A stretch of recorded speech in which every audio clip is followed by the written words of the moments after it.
ዲያሊሲስ ላይ ያለ አንድ ታካሚ ከሚያጋጥሙት ነገሮች መካከል ከፍተኛ የፕሮቲን መጠን መወገድ ነው። ይህንንም ለመመለስ ምን ያክል የፕሮቲን መጠን እንዲወስድ ይመከራል?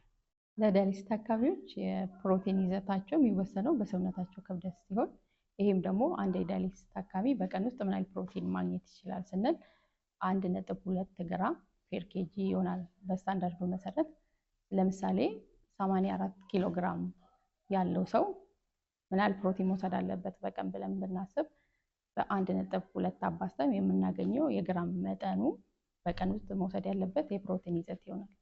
ኩላሊት እጥበት ላይ ያሉ ታካሚዎች እንዲመገቡ የማይመከሩ ምግብ አይነቶች ምንድን ናቸው? ብዙ ጊዜ በውስጣቸው ከፍተኛ የጨው መጠን፣ የፖታሺየም እና የፎስፈረስ ይዘት ያላቸው ናቸው። እነሱም ለምሳሌ ድንች፣ ቲማቲም፣ ኑድልስ። ከፍራፍሬዎች ደግሞ ስናይ ሙዝ፣ አቮካዶ፣ ብርቱካን የማይመከሩ የምግብ አይነቶች ናቸው። የኩላሊት እጥበት ህክምና እና የስነ ምግብ ምክር አገልግሎት በማዕከላችን ማግኘት ይችላሉ።